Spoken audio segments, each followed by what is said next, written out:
cursed box doesn't invent desire. It only finds what's already buried and drags it screaming into the light. He thought he was losing his mind. He was only losing the lie. We begin now.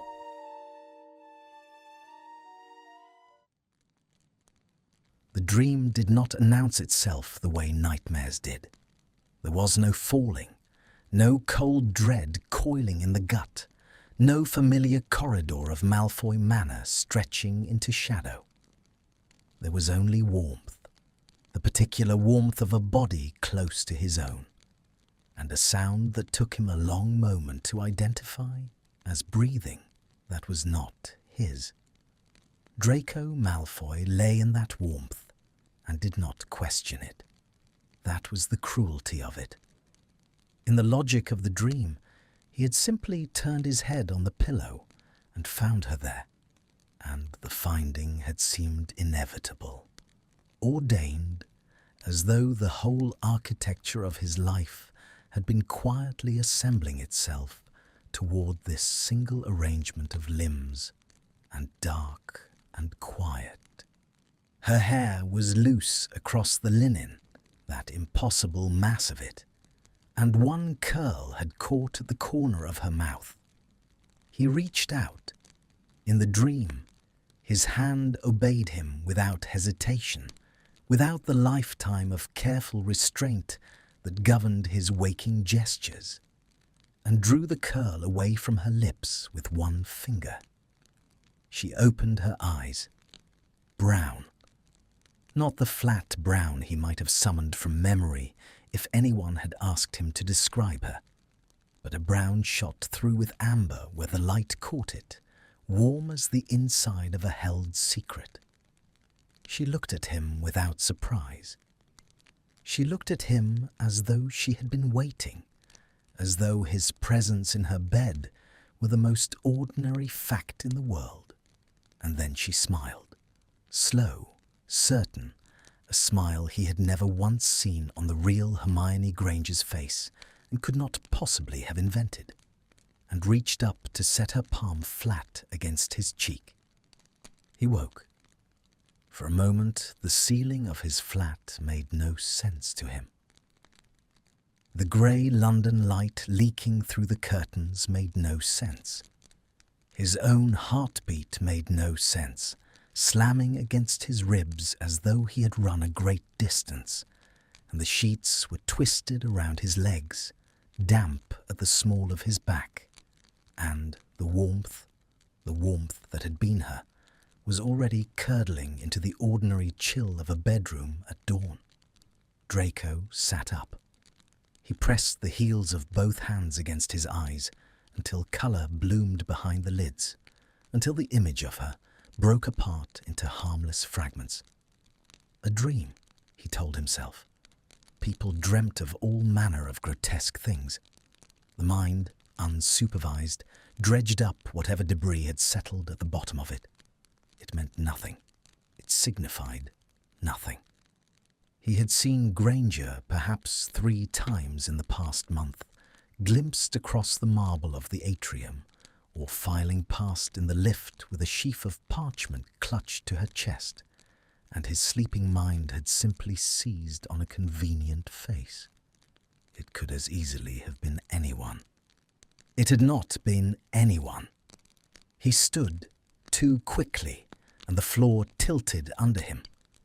He braced one hand against the wall, the plaster cool and faintly gritty beneath his palm, and waited for the room to right itself. In the glass of the window, his own reflection hung pale and insubstantial over the rooftops, hair disordered, mouth set in a hard line that did not match the disarray of the rest of him. He looked, he thought with distaste, like a man who had been caught at something. There was no one to catch him. That was the absurdity. He lived alone, by choice, in 3 rooms that contained nothing of sentiment and nothing of warmth, and the only witness to his shame was himself. And yet, the shame was there, thick and particular, sitting on his chest like a hand pressing down. He showered with the water turned too hot, scrubbing at himself as though the dream were a residue that could be sluiced away. It clung anyway. Even with the steam rising around him and the water needling his shoulders, he could recall the precise weight of that imagined curl between his fingers, the precise warmth of that imagined palm against his jaw. His body remembered things that had never happened. It was obscene. By the time he had dressed, the dark, severe robes he favoured, the silver ring on his right hand that had been his grandfather's, its cool bite against his skin a small daily anchor, he had nearly convinced himself the matter was closed. He took his coffee standing at the kitchen counter, black and bitter, and read 3 paragraphs of the prophet without absorbing a single word. And he told himself, with the firmness he reserved for the few things over which he still believed he had command, that he would not think of it again. The ministry swallowed him as it swallowed everyone, in a roar of green flame and the hot mineral stink of flue powder. The atrium at 8:30 was a churning thing, robes of every colour streaming past the fountain, the great enchanted ceiling overhead, a restless slate grey that promised rain. Draco moved through it the way he had learned to move through every public space since the war, quickly, with his eyes fixed forward, his shoulders squared against the looks that still followed him. There were fewer now than there had been, but there were always some. A Malfoy did not get to forget what a Malfoy had been. He reached the lifts. He stepped into the nearest one as its grille rattled open, and he was reaching to press the button for the 9th level, the Department of Mysteries, where they had put him because the work there was solitary, and the artifacts did not care about his past, when she stepped in after him. Granger. He knew the shape of her arrival before he turned, knew it by some instinct he did not care to examine. The particular cadence of her footsteps, brisk and decided, the rustle of robes that always seemed slightly too hurried, as though she were perpetually 3 seconds behind her own ambitions. She came in with a stack of files balanced against one hip and her wand tucked behind her ear, and she did not look at him, and the lift grille clattered shut, sealing them into a brass box the size of a wardrobe. It should have meant nothing. He had shared lifts with her before. He had shared lifts with 100 people whose faces left no mark on him. But this morning, with the dreams still wet on the inside of his skull, the proximity of her was a physical pressure against his senses. And the first traitorous thing his body registered before his mind could intervene, was that she smelled of something. Not perfume, or not only. Beneath the ordinary scents of parchment and ink and the cold morning air she had carried in with her, there was something warmer, something that he could not name and could not stop trying to name. Bergamot, perhaps, and beneath it, something that was simply her, simply skin and warmth, and it reached into him and turned a key he had not known was there. His knuckles tightened on the brass rail. Stop it, he told himself. Stop it at once. The lift lurched downward. Granger shifted her weight, the files sliding, and reached to steady them, and the motion brought her shoulder within an inch of his arm. He could feel the warmth of her across that inch, the way one feels the heat of a fire through a closed hand. He did not move. He could not have said whether he did not move, because he refused to flinch from her, or because some deeper, more appalling part of him did not want the inch to close. "Malfoy," she said. Just that. A flat acknowledgement, the bare minimum that civility between former enemies required. She still had not looked at him. Her eyes were fixed on the brass dial that ticked off the levels, her jaw set, and there was nothing in her voice but the cool professional distance she extended to him as a matter of policy. "Granger," he returned, and was relieved to hear his own voice come out even. The lift stopped at the second level. A memo flapped in through the grill, one of the little violet paper aeroplanes that infested the place, and circled them both before settling onto the top of her stack of files. She glanced down at it, and as she did, the curl at her temple shifted, and Draco's gaze went to it before he could stop himself, snagged on it, the exact curl that had been caught at the corner of her mouth in the dark of his invented bedroom, and his whole chest seized as though a fist had closed around his lungs. He looked away. He looked at the grill, at the smeared brass, at anything. His pulse was loud in his ears. "This is nothing," he told himself, with a vehemence that frightened him. "This is a coincidence of curls. Every woman with that hair has that curl. It means nothing." The lift stopped again.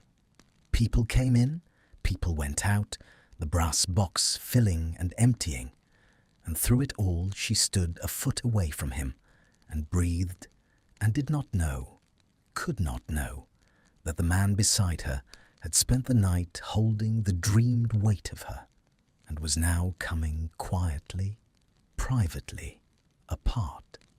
When the cool female voice announced the 9th level, Draco moved for the grill so fast he nearly knocked the memo from her files. "Sorry," he said, and the words startled them both, because he did not apologize to Granger, had not apologized to Granger in the whole of their long and poisoned acquaintance.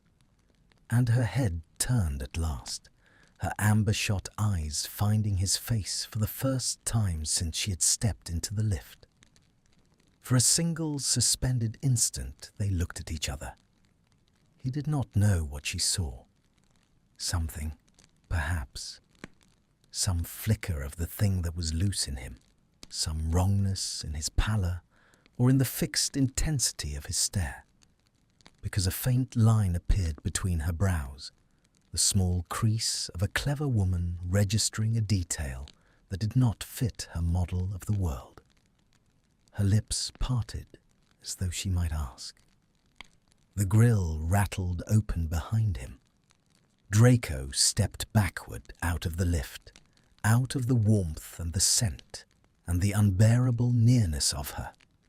And the last thing he saw before the brass grill slid shut between them was that line still drawn between her brows, and her eyes still on him, narrowing now, beginning. He could see it beginning, to wonder. The lift carried her up and away.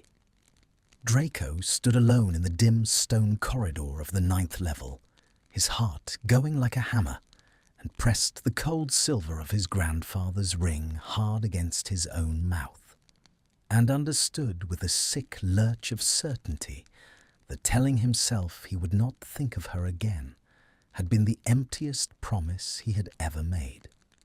The artifact vault on the 9th level was a long, low room of cold stone, lit only by the cool blue glow of the containment wards that pulsed along the shelves.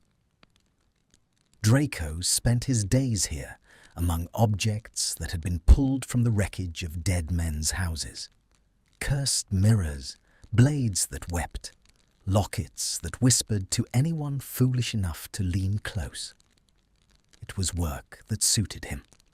The objects asked nothing of him but caution. They did not flinch when he entered a room, did not lower their voices when he passed, did not carry in their faces the long ledger of what his family had done. Among the cursed things, he was, at last, unremarkable. He could not work. He sat at the long oak table with a recovered reliquary before him. A small box of blackened silver, 16th century, recovered from a vault in Wiltshire, suspected to carry a residual enchantment that no one had yet been able to classify. And he could not bring his mind to bear on it. His quill hovered over the parchment. The ink dried on the nib. Across the surface of his attention, again and again, drifted the warmth of a dreamed body and the precise bergamot scent of a real woman in a brass lift. And the two would not stay separate. They bled into each other. The Hermione of the dream wore the real Hermione's morning crease between her brows. The real Hermione, glimpsed for one instant before the grille closed, had looked at him with a dream woman's terrible attentiveness, as though she could see through to the disordered thing inside him. He set the quill down. "This is unworthy of you," he told himself, in the cold internal voice that had been his mother's and was now his own. "You are a grown man. You have survived worse than a dream." And it was true. He had survived a war waged across the dinner table of his own home, had survived a year of living as a guest in his own terror, had survived the long humiliation of the aftermath, the trials, the slow grey crawl back towards something a man might call a life. He had taught himself to govern his face, his voice, the very rhythm of his breathing. He had made himself a study in control because control was the only territory left to him. And one dream had breached it as though the wall had been made of paper. He pressed the cool silver ring against his lower lip, a habit he had developed in the months after the war, the small bite of metal a way of returning himself to his own body, and forced his eyes back to the reliquary. He would catalogue it properly. He would do his work. The discipline of the work would carry him past this, as discipline had carried him past everything else. He worked through the morning. He nearly succeeded. But at 1:30, he was summoned to the 4th level, to the Department of Magical Law Enforcement, to give a statement on the provenance of a dark object that had surfaced in an ongoing case. And, of course, the office to which he was directed belonged to her. She did not look up when he entered. She was bent over her desk, one hand braced in her hair, the other moving rapidly across a sheet of parchment, and the afternoon light from the enchanted window fell across her in a long, warm bar, catching the amber in her eyes, catching the fine gold down at the curve of her jaw. The office smelled of her, that warmth he had named and could not stop naming, and of ink, and of the cold tea gone forgotten at her elbow. "Sit," she said, still writing. "I'll be a moment." He sat. He should have looked at the window, at the shelves, at the floor, at anything but her.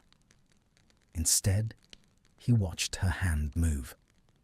He watched the quill travel across the parchment in her quick, decided strokes, watched her pause to dip it, watched a single drop of ink gather at the nib and fall and bloom into a small, dark star at the margin, watched her frown at it and blot it with the side of her fist so that a faint grey smudge appeared along the edge of her hand.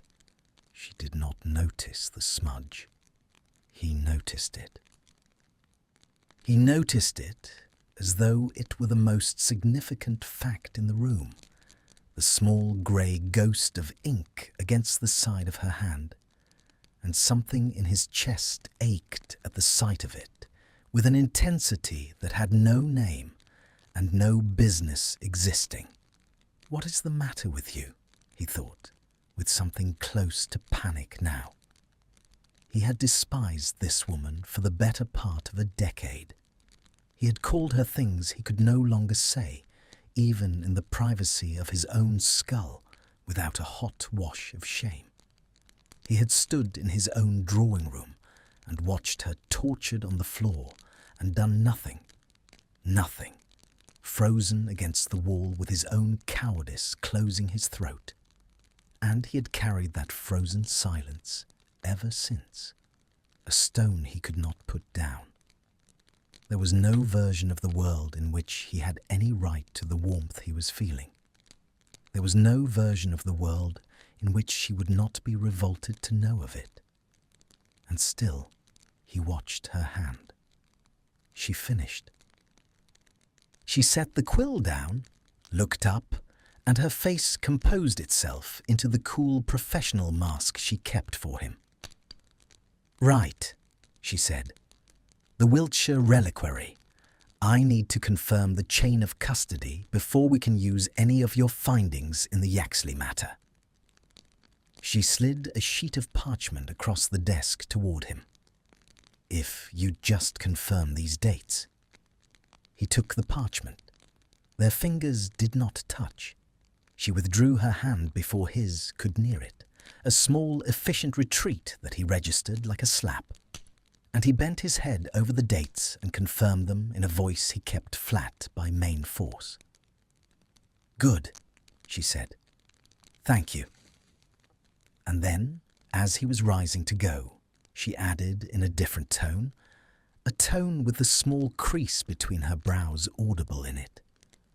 "Malfoy, are you well?" He stopped. "You looked." She paused, choosing the word with the precision she brought to everything. "In the lift this morning, you looked unwell." It would have been so easy to say yes, fine, a poor night's sleep, nothing more. The words were there, ready. Instead, he stood looking down at her, at the amber light in her eyes and the grey smudge of ink on her hand. And for one vertiginous instant, he wanted, with an intensity that horrified him, to tell her the truth. To say, "I dreamed of you, and I cannot stop, and I do not understand it, and I am afraid." The wanting rose in him so fast and so strong that he had to set his jaw against it.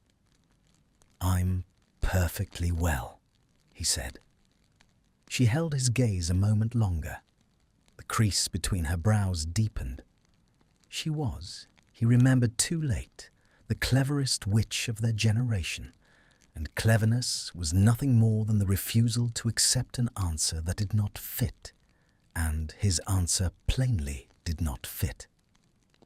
But she was also a woman who had spent years learning to keep her distance from him, and the distance won. She nodded once and looked back down at her parchment, and he was dismissed. He went. In the corridor outside her office, he stopped and stood with his back against the cold stone, and his eyes closed, and breathed. The scent of her was still in his nose. The image of the ink smudge was still behind his eyes. He pressed the ring to his mouth, and the silver was cold, and the cold was no help at all. That night, he did not want to sleep. He sat up in the dark of his flat with a glass of fire whiskey he did not drink and a book he did not read, and he kept himself awake out of a kind of dread, because he knew with a certainty that needed no evidence, that if he slept, she would come to him again, and that the coming would be sweet, and that the sweetness would be the worst thing of all. He slept anyway. The body takes what it needs. And she came. This time they were not in a bed. This time they were in the artifact vault, among the cold blue ward light, and she was standing very close to him, close as she had never once stood in waking life. And she was looking up at him with that slow, certain smile that the real Hermione had never worn, and she lifted her ink-smudged hand. Even in the dream the smudge was there. His sleeping mind had kept the detail like a treasure, and laid her fingertips against the center of his chest, over his heart, and the warmth of them went through his ribs like a blade going home. "Draco," she said. She had never once called him by his name, not in all their years. And to hear it in her voice, low and warm and entirely without the armor she wore against him, was almost more than he could bear. He covered her hand with his own, pressing it harder against his chest, and he bent his head toward her, and her mouth tilted up to meet his, and he woke with her name on his own lips, spoken aloud into the empty dark of his bedroom, and the sound of it, hanging there in the silence, was so naked, so wretched, so wholly without defense, that he sat bolt upright with his heart slamming, and a hot sting at the corners of his eyes that he refused, absolutely refused, to let become anything more. He did not sleep again that night. He sat at the window watching the grey London dawn come up over the rooftops, and he made himself a promise that this time he meant to keep. He would not go near her. He would arrange his days so that their paths did not cross. He would route his correspondence through clerks and his statements through memoranda, and he would not, under any circumstances, set himself within 10 feet of Hermione Granger again, because the thing that was growing in him was a thing he did not understand and could not master, and the only defense he had left was distance. It was a good promise. It was a sensible promise. It lasted 4 days. On the 5th day, a notice came down from the Department of Mysteries. The Wiltshire reliquary, his reliquary, the small box of blackened silver he had been cataloguing, had been flagged for joint review with magical law enforcement, and he was instructed to present his findings in person that afternoon at a meeting that would be attended by. The memo named her in the ordinary indifferent way that memos name people, with no idea what it was doing to him. Among others, Senior Undersecretary's Liaison H. Granger. Draco set the memo down on the cold oak of the vault table and stood looking at it for a long time.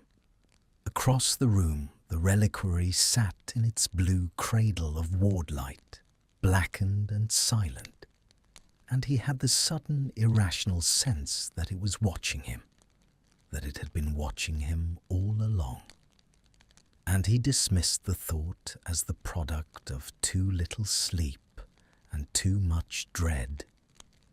And he reached for his quill to draft his notes for the meeting, and found that his hand, when he held it out before him, had begun very faintly and very steadily to shake. The meeting room on the 4th level was too small for the number of people the ministry insisted on packing into it, and too warm. And Draco arrived early so that he might choose a chair at the far end of the long table, as distant from the head of it as the geometry of the room would allow.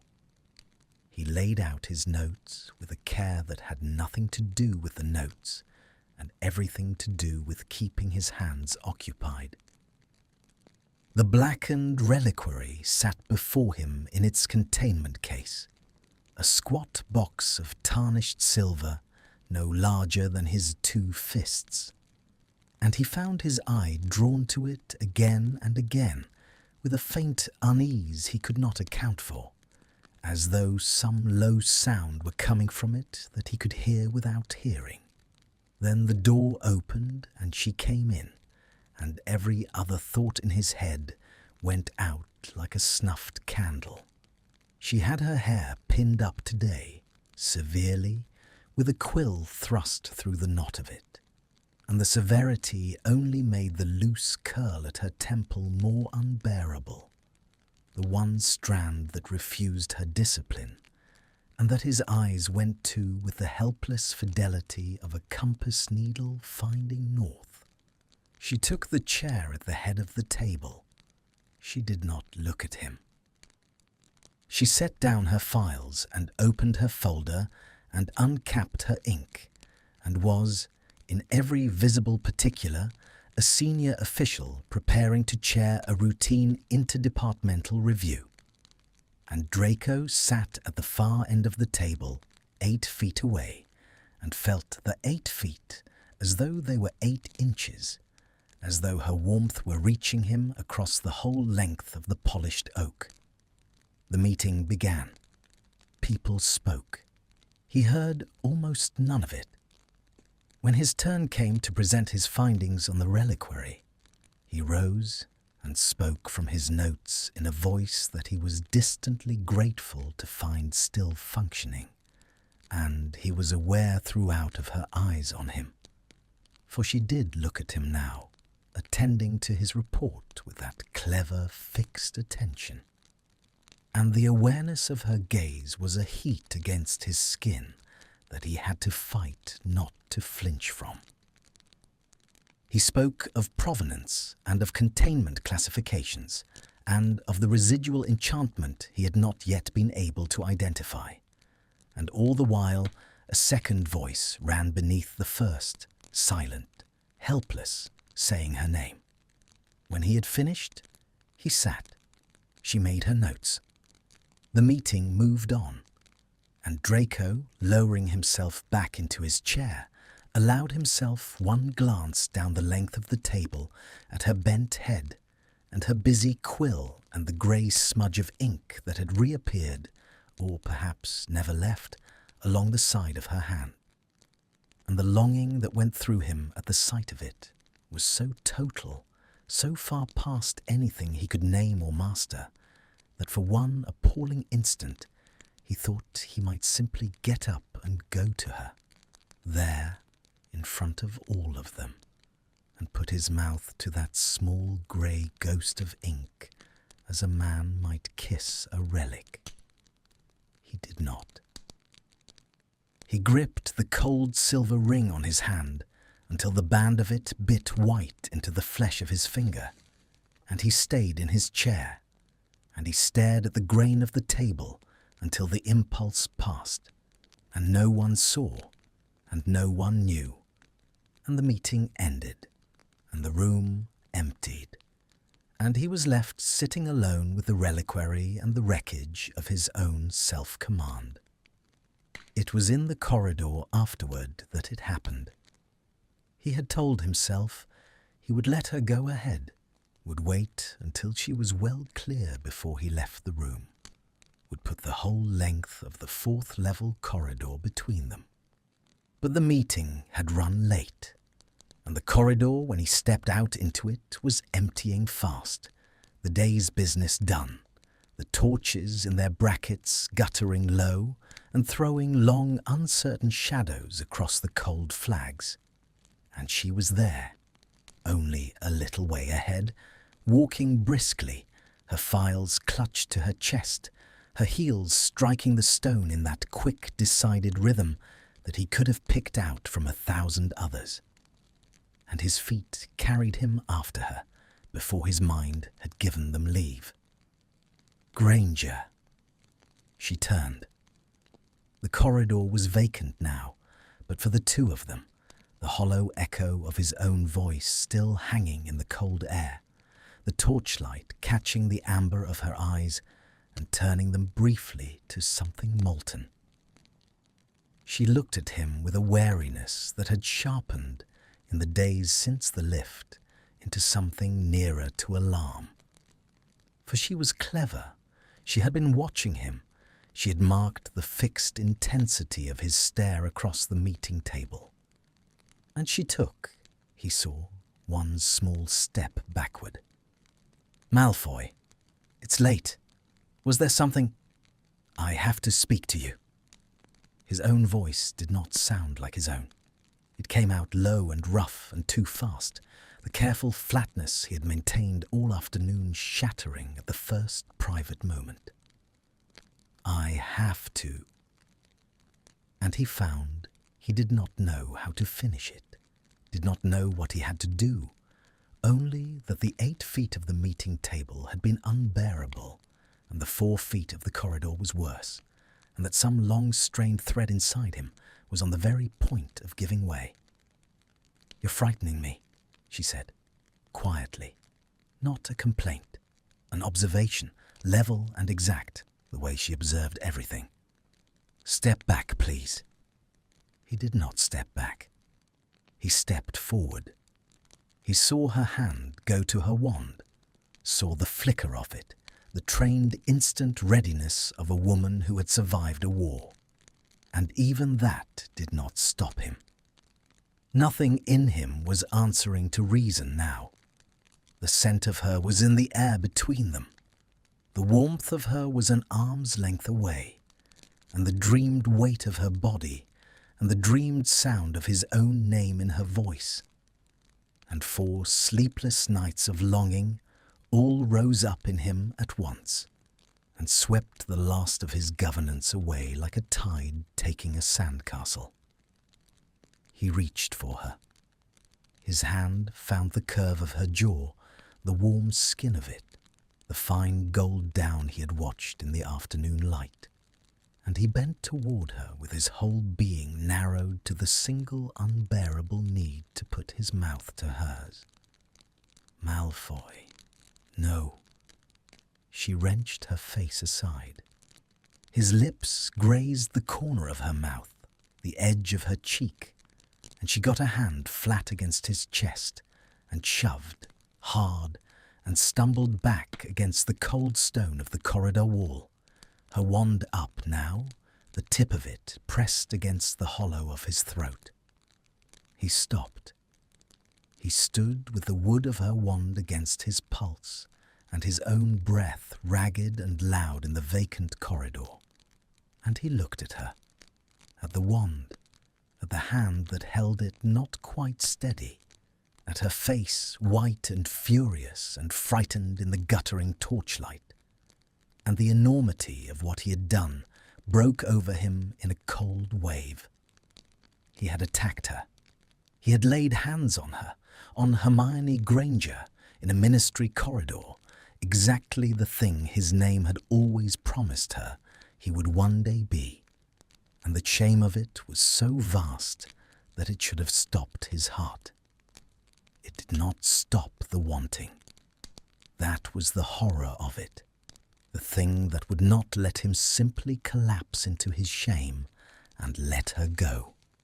Even now, even with her wand at his throat and her revulsion plain on her face, the longing went on, undiminished. A hand closed around his chest, and he heard himself speak in a voice he did not recognize, broken and pleading, a voice no Malfoy had ever used. "Then let me just—" He could not get the words in order.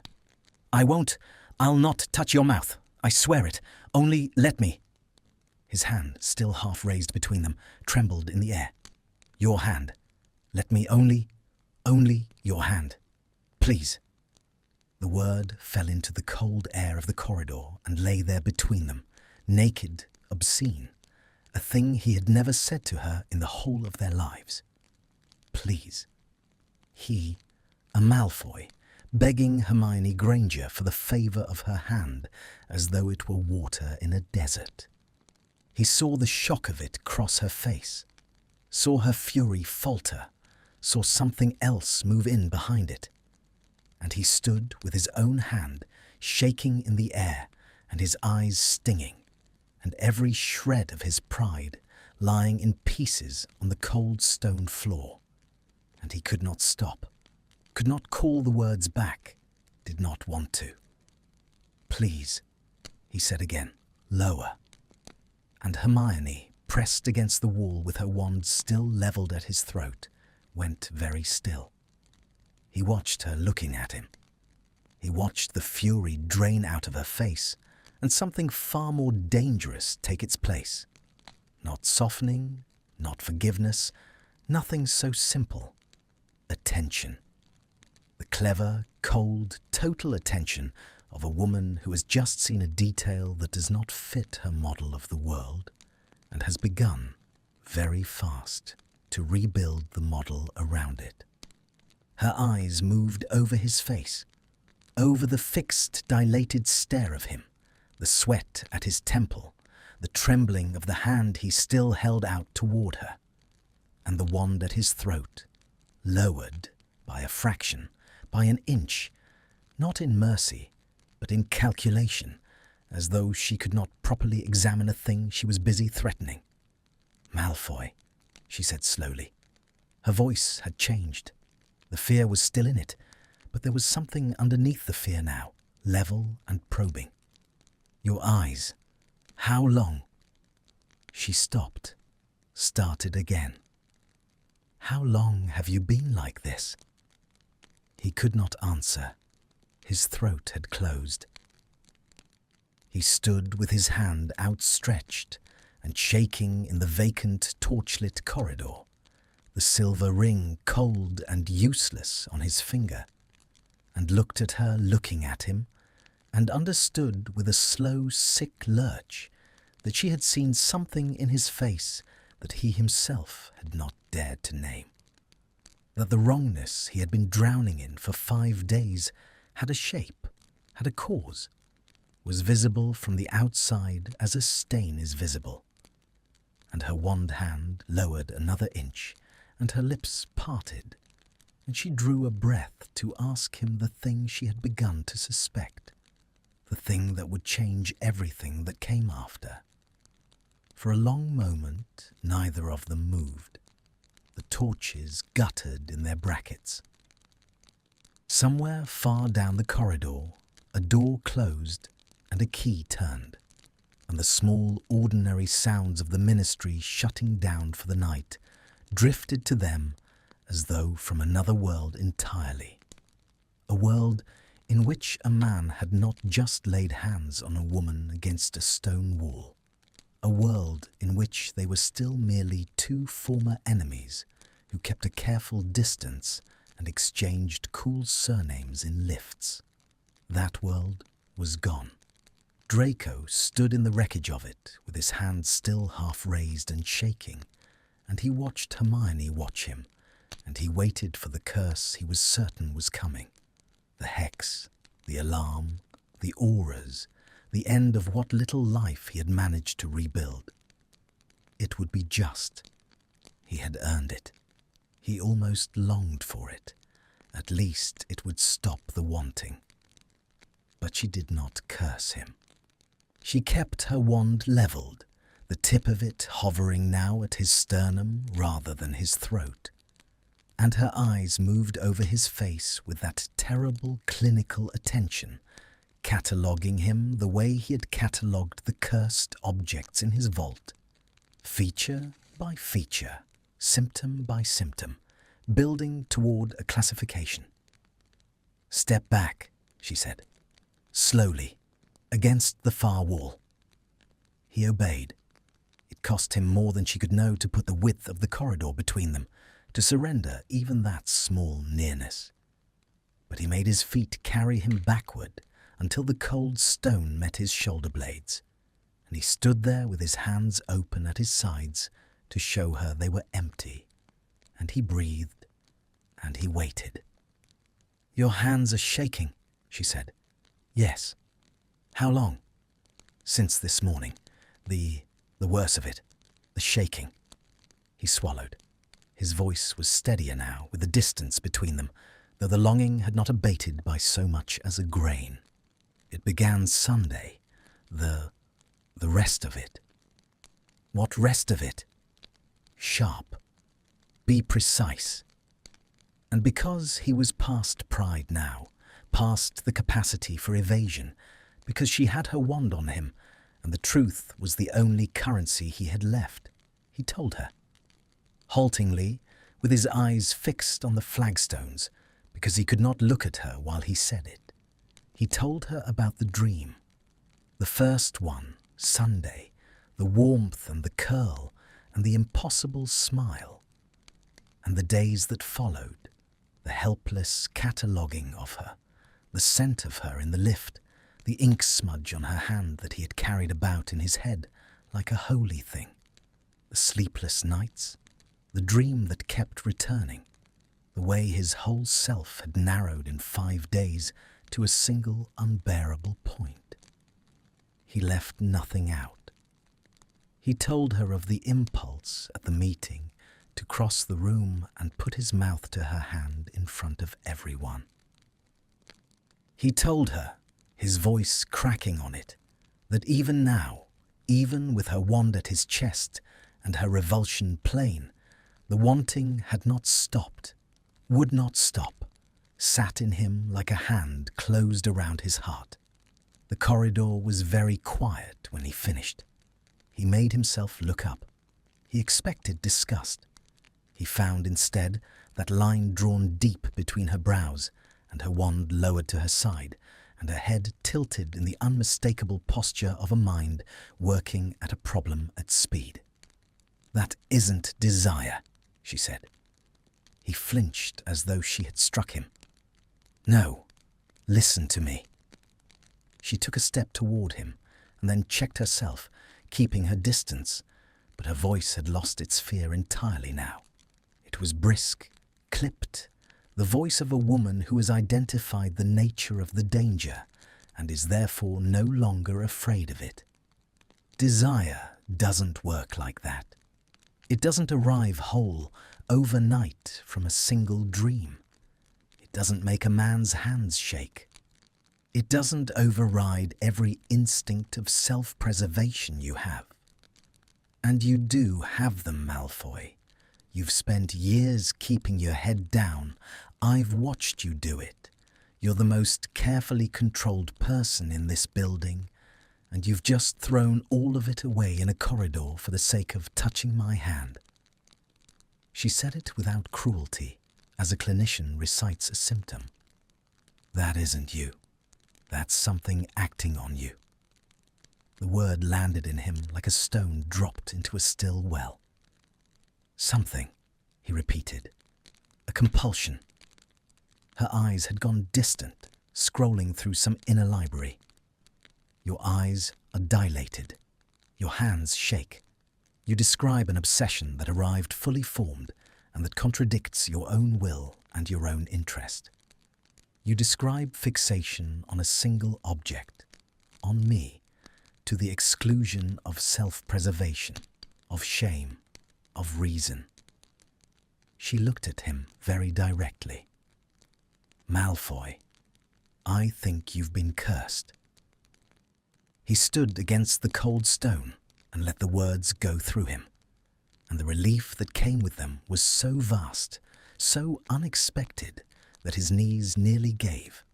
Cursed, not mad, not, after all, the secret monstrousness of his own heart finally surfacing. Not a thing he had wanted and hidden and let grow. A thing done to him from outside, against his will, and therefore a thing that might be undone.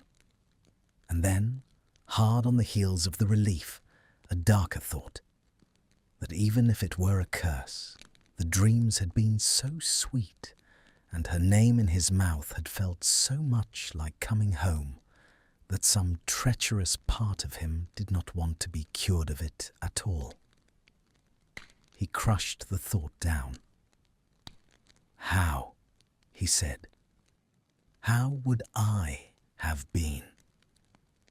And he stopped, because even as he asked it, the answer was rising in him, cold and complete, and he turned his head and looked back down the corridor toward the meeting room he had left, toward the squat, blackened reliquary he had carried out of his vault and set on the table before her. The reliquary he had been cataloguing for a week. The reliquary with the residual enchantment he had not been able to classify. The reliquary that had sat watching him across his own table while the shaking began in his hands. Hermione followed his gaze. He saw her arrive at it a half-second behind him, saw the understanding light her face. "The artifact," she said. "The Wiltshire box. You've been handling it." "Every day. For a week." His voice had gone hollow. "There was a residual enchantment. I logged it as unclassified. I thought it was inert.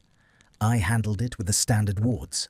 I never—" He pressed the heel of his hand to his eyes. Sunday.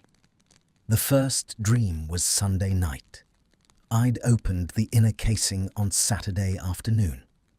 I broke a seal I shouldn't have broken without a second classifier present, and I told myself it was nothing, because the readings were so faint, and that night He could not finish.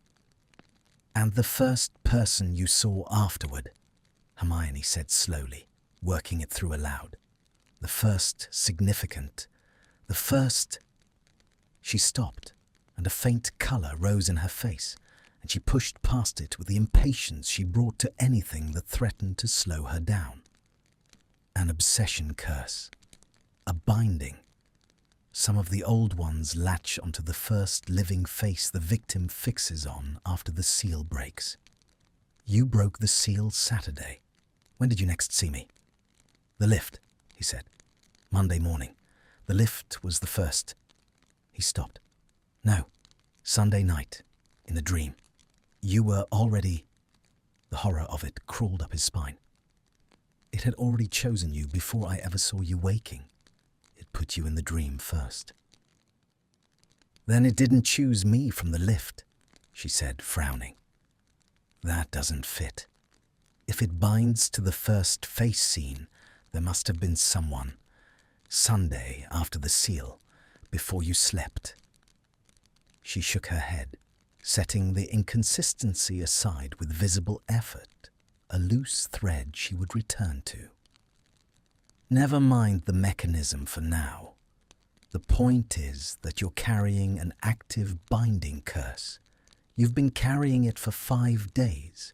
It's strengthening, and it needs to come off before it does you real harm, or before you do someone else harm." She did not say me. She did not have to. The memory of his hand on her jaw hung in the air between them, and she let it hang, and he bowed his head under the weight of it. "I'm sorry," he said. It was wholly inadequate. It was all he had. "Granger, what I did, in this corridor, there are no words for how—" "You were cursed," she said. It wasn't you. But she said it a little too quickly, and she did not quite meet his eyes when she said it. And Draco understood that whatever the curse had or had not done, some part of what had passed between them in this corridor would not be so easily filed away under enchantment and forgotten. She had heard him beg. She had heard the pleas. No curse puts a particular timbre into a man's voice. That had come from somewhere, and they both knew it, and neither of them said so. She drew a breath and squared her shoulders, retreating back into competence as into a fortress. "Right. Here's what we'll do. You won't go near that artifact again. I'll have it sealed under double wards tonight, and we'll tell no one yet, because if this gets into the official record before we understand it, you'll be suspended from the department, and the box will be quarantined where we can't study it, and we need to study it to break the binding cleanly."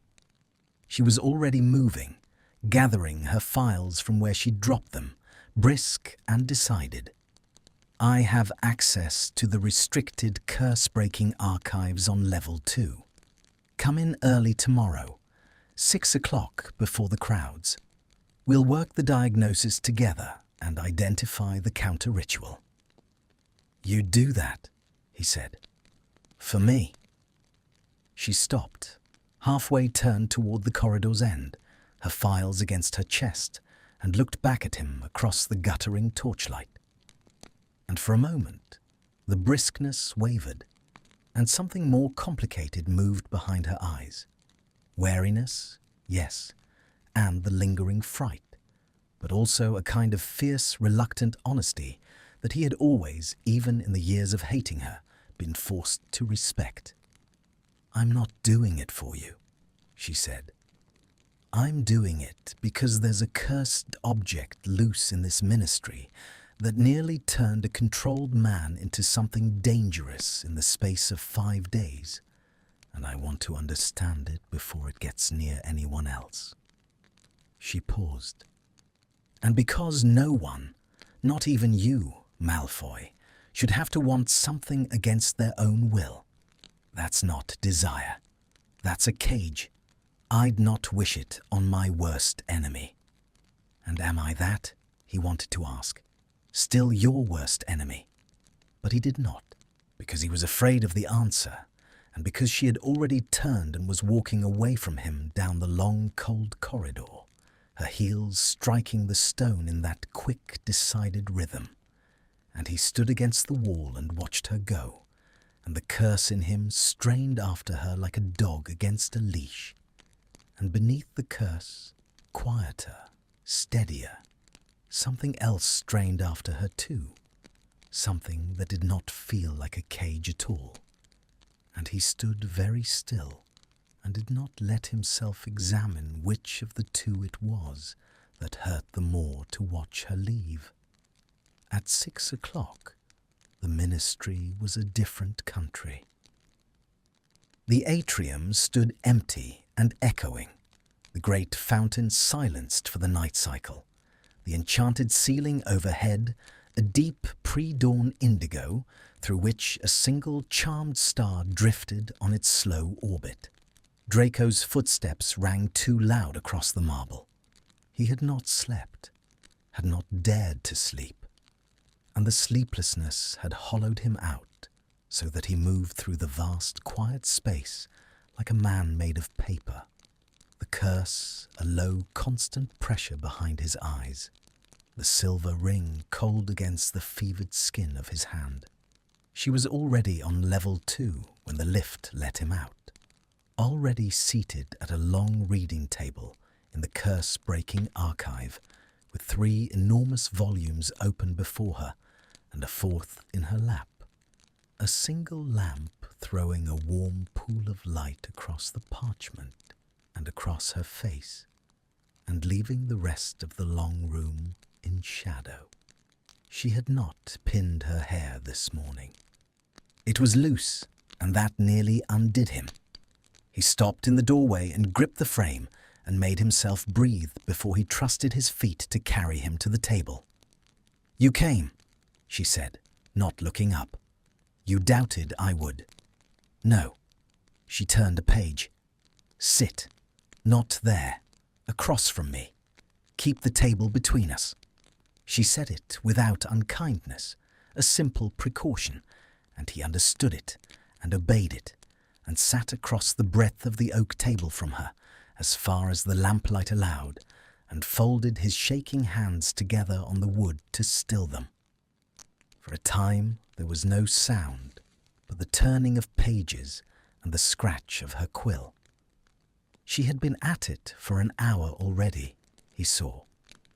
The parchment beside her was dense with notes in her quick, decided hand, cross-referenced, annotated, the work of a mind that did not so much read a problem as dismantle it. Watching her work was its own particular torment.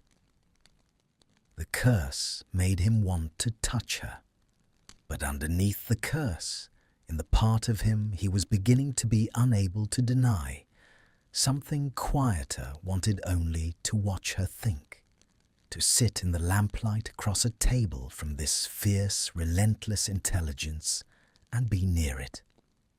That second wanting frightened him far more than the first. The first he could blame on the box. "Here," she said at last, and turned one of the great volumes around and slid it across the table to him, her finger marking a passage. "Read this, The Binding Curses of the Carpathian School. Tell me if it matches what you feel." He read. The text was old, the ink browned, the parchment carrying that particular scent of age he had come to know in his vault. The tooth of old parchment, dry and faintly sweet. He read the description of the vinculum cordis, the heart binding, a curse the dark wizards of the eastern mountains had laid into objects to ensnare whoever should break the seal. How it seized upon a single soul and bent the victim's whole will toward that one fixed point. How it strengthened with proximity and festered with denial. How it arrived first in sleep. The sleeping mind being undefended, the binding establishes itself in dream before the waking eye confirms it. And how, untreated, it drove its victim by degrees from obsession into a wasting madness, the body failing as the will was consumed. His hands had gone very still on the page. "It matches," he said quietly. "I thought it might." She did not look triumphant. If anything, her face had tightened. "Read further. The mechanism of binding, the part about how the object chooses." He read on, and as he read, the cold understanding from the corridor crystallized into something colder still. The vinculum does not bind at random, nor does it bind to the first face scene, as the lesser bindings do. He read the sentence twice. It binds to the heart's existing object. The seal, once broken, reaches into the breaker and seizes upon that soul which the breaker already holds most dear, amplifying a love that was already present into a consuming fire. Where no love exists, the curse cannot take. This is why the vinculum was reckoned among the cruelest of the heart magics, for it cannot create longing where there is none. It can only seize what is already there and drive it past all reason. Draco read the passage a third time, and the room seemed to tilt very slowly around him, and he became aware that he had stopped breathing. It binds to what is already there. It cannot create longing where there is none. He stared at the brown ink until the letters swam. The curse had not invented his obsession with Hermione Granger. It could not have. The text was explicit, the old dark logic of it pitiless. The vinculum had reached into him on Saturday night and found something already living there, some seed already planted, some longing already present beneath the years of careful enmity and carefully maintained distance. And it had taken that small hidden thing and fed it and fanned it into the wildfire that had driven him to put his hands on her in a corridor. The box had not made him want her. The box had only shown him that he already did. "Malfoy." Her voice reached him from across the table, sharpened with concern. "You've gone white. What does it say?" He shut the book. He did it without deciding to. His hand simply came down and closed the great volume on the passage, on the sentence, on the truth. And he sat with his palm flat on the worn leather cover, and his heart slamming, and his whole self scrambling to bury the thing he had just read before she could read it too. Because she would read it. She would take the book back and find the page, and her clever eyes would move down the column and arrive at the same sentence he had arrived at, and she would understand what it meant, that the curse fed on existing love, that the curse could not take where no love already lived, and she would look up at him across the lamplight, and no, it matches the description of the binding, he said. His voice came out strangely flat. The Carpathian one, the vinculum, strengthens with nearness, begins in dream. All of it. He kept his hand on the closed book. There'll be a counter-ritual. Look for the counter-ritual. She was watching him. The line had appeared between her brows again. There was a passage on the mechanism.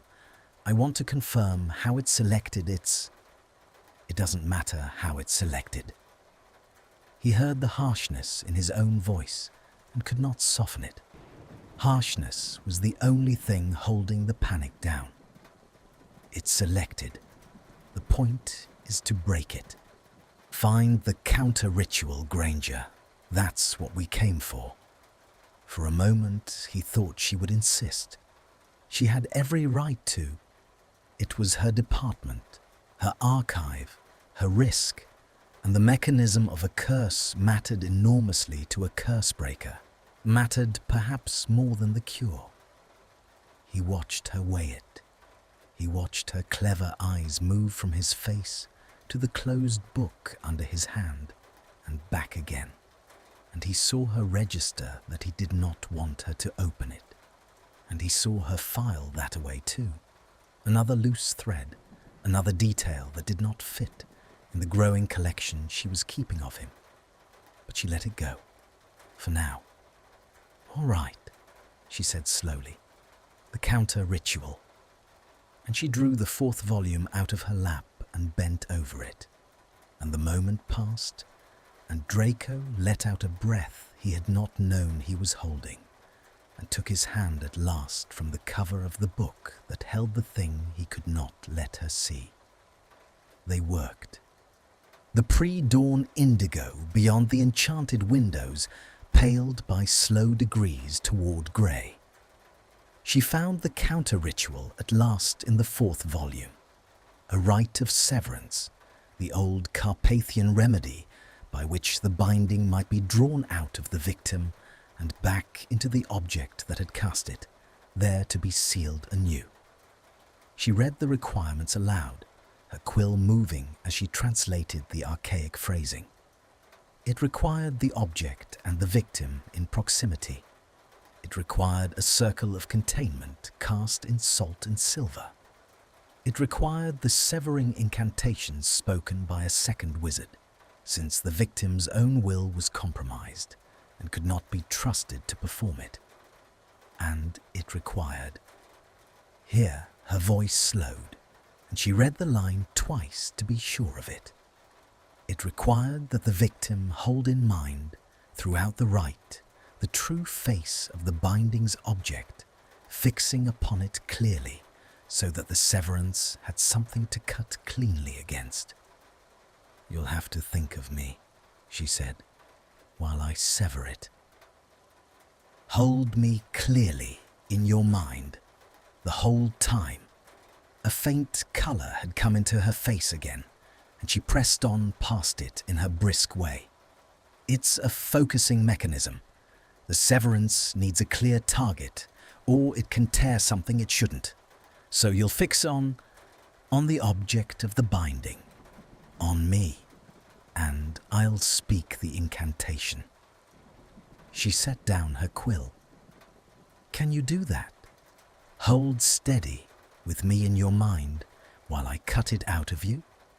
And Draco, who had spent 5 days unable to drive her out of his mind for so much as a single waking minute, who had just read in a dead man's grimoire the reason he could not, who knew now, with a certainty that sat in him like a swallowed stone, that holding her clearly in mind would be the easiest thing he had ever been asked to do, and the most dangerous, because there would be no curse to blame for the steadiness of the image, looked at her across the lamplit table in the grey coming dawn, and felt the truth he was hiding, pressed so hard against the back of his teeth that he had to set his jaw to keep it in, and said, in a voice that came out rougher than he intended. "Yes, I can do that." She nodded, satisfied, and began to gather the volumes, already planning the practicalities aloud. When and where and how they would get the artifact out of the sealed vault without raising the alarm. And Draco sat across the table and watched her hands move, and her loose hair catch the strengthening light, and held in his mind, with no curse at all to compel him, the clear and unbearable image of her face, and understood that whatever the severance cut out of him tomorrow, the thing the grimoire had named would still be there when the cutting was done, and that he would have to go on living with it alone, in silence, exactly as he deserved. They chose the artifact vault on the 9th level for the rite, late on the 3rd night, when the department had emptied, and the only light in the long stone room was the cold blue pulse of the containment wards and the warmer flame of the single lamp Hermione set down at the center of the floor. She had brought everything in a leather satchel, a sealed jar of consecrated salt, a coil of silver wire fine as spider silk, a length of chalk, and the grimoire, its place marked with a strip of ribbon. Draco had brought only himself and the reliquary, carried up from its double-warded cradle in his 2 cupped hands like something that might wake. The days between had been the worst yet. The curse had strengthened as the grimoire promised it would, until the wanting was a constant pressure he could no longer set aside for even a moment. A hand closed around his chest that tightened every time she came within his sight, and tightened further every time she left it. He had not slept more than an hour at a stretch. He had lost the thread of conversations mid-sentence. Twice in the corridors of level 2, he had caught himself drifting toward her without having decided to move, his feet carrying him the way a tide carries driftwood, and had stopped himself only by main force and the cold bite of the ring against his palm. She had watched him fraying. She had said nothing, but he had seen her watching, the line deepening between her brows, and he had wondered, in the rare lucid hours, how much she had already guessed, whether she had gone back to the closed book after all and found the page, whether she knew and was waiting, with that fierce, patient kindness of hers, to spare him having to be the one to say it. Now she knelt on the cold flagstones of the vault and drew the circle. She worked in silence, laying the salt in an unbroken ring some 6 feet across, the white grains catching the blue ward light, and within the salt she laid the silver wire in a second ring, and at the 4 quarters she set the chalk marks the grimoire required, old characters, sharp-angled, that she copied with the same precision she brought to everything. Draco watched her hands move and held the reliquary and tried, as he had been told, to begin fixing her in his mind, and found, with a despair that was almost laughter, that there was no effort in it at all. She was already the only thing in his mind. She had been for days. The fixing was not a thing he had to do. It was simply what was true. There. She sat back on her heels and surveyed the circle. It's done. Now, listen carefully, because once we begin, I can't stop until it's finished, or the severance tears loose and does worse than the binding. Her voice was steady, but he saw the pulse going quick in her throat, and the small grey smudge of chalk now along the side of her hand where the ink smudge had been. and the ache that went through him at the sight of it was indistinguishable from the curse, and indistinguishable also from something that was not the curse at all. "You'll sit there." She pointed to the center of the circle. "Set the box before you. I'll sit opposite, outside the silver. The severance has to cross from outside in, so I stay clear of it. When I begin the incantation, you fix on the object of the binding, and you hold it. No matter what you feel, the curse will fight. It doesn't want to be drawn out. It'll throw everything it has at you to break your focus. You may feel as though you're losing the thing you're holding to. That's the curse, not the truth. Hold on anyway. Can you do that?" "Yes," he said. He sat where she pointed. He set the blackened reliquary on the cold stone before him, within the ring of salt and silver, and he folded his hands in his lap to still their shaking. Across the circle, Hermione knelt with the grimoire open on the floor before her, the lamp at her side, her loose hair falling forward, her wand in her right hand. She looked at him once, a long look, level and grave, in which he thought he saw beneath the curse breaker's concentration something that might have been fear for him rather than of him. And then she raised her wand and began. The incantation was old Carpathian, harsh and liquid by turns, and as the first syllables left her, the air inside the circle changed. The cold blue wardlight dimmed. The flame of the lamp drew sideways as though in a wind, though there was no wind, and the salt of the ring began very faintly to glow, and the reliquary on the stone before him gave a low sound at last. The sound he had half heard for a week, the sound he had told himself was nothing, a thin dark hum that climbed slowly up out of hearing. "Fix on her," he told himself. "Hold her." He looked at Hermione across the trembling circle and held her in his mind, and at first it was easy. It was the easiest thing in the world. And then the curse understood what was being done to it and turned on him. It came as the grimoire had warned, everything it had thrown at once. The hand around his chest closed to a fist. The wanting redoubled, trebled, became a pain, became a need so total that his vision greyed at the edges, and into the grey poured the dream, the warmth, the curl, the impossible smile, her hand flat against his chest, her voice saying Draco in the low, warm register no curse could have invented. And the dream was so sweet, and the severance was beginning to pull at it, and the pulling hurt.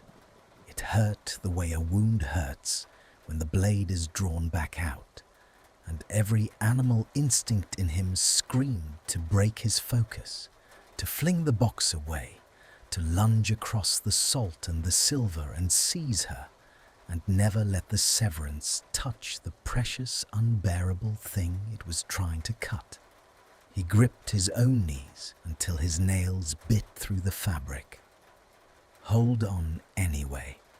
That's the curse, not the truth.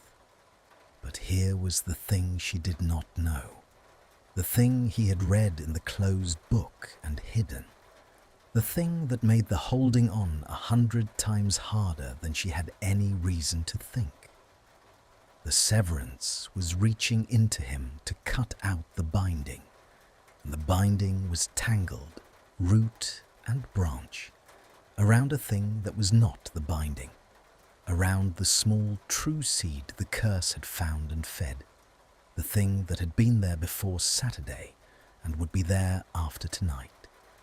And as the right pulled at the curse, it pulled at that too. It could not help but pull at that too. And Draco knelt in the glowing circle and felt the magic begin to tear the obsession away from him, and felt, beneath it, the deeper thing wrench and hold and refuse to come, and understood that the severance could take the curse, but it could not take the love, because the love had not come from the box, and there was nothing in the dead wizard's rite that knew how to cut a man free of his own heart. The reliquary shrieked.